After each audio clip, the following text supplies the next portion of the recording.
Pernah tak anda rasa gaji masuk, lepas tu macam lalu je? Rasa macam ada lubang tak nampak kan?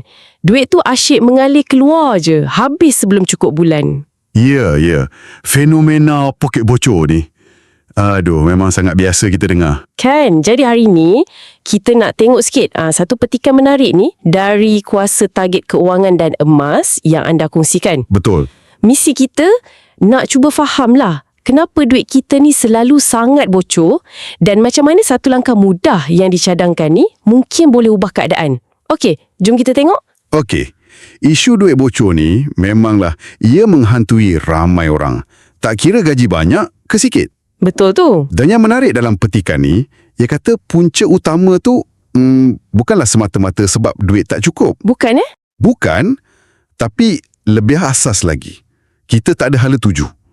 Tak ada target yang jelas untuk duit kita tu. Jadi duit tu macam datang, pergi, tak ada misi. Tepat sekali.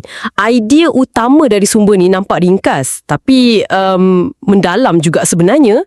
Punca utama duit kita lesap macam tu je sebab kita tak ada target. Tak ada target, itu kuncinya. Macam kapal tanpa kompas lah kiranya. Duit kita berlayar tapi tak tahu nak ke mana. Last habis macam tu je.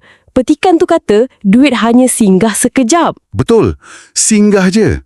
Dan penyelesaian yang dibagi pun terus terang je, simple. Bukan pasal bajet yang complicated atau strategi pelaburan canggih. Bukan untuk peringkat awal ni lah.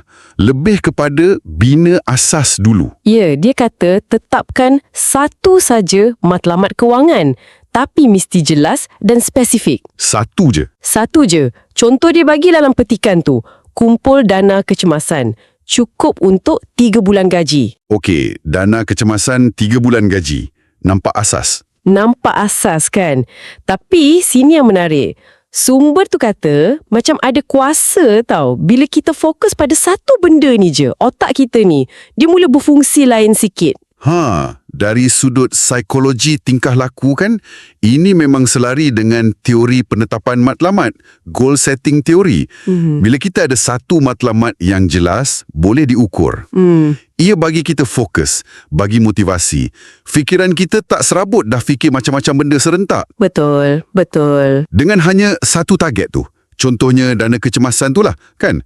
Setiap kali nak belanja, kita fikir 2 kali. Oh, kita mula tapis Ya, kita tapis.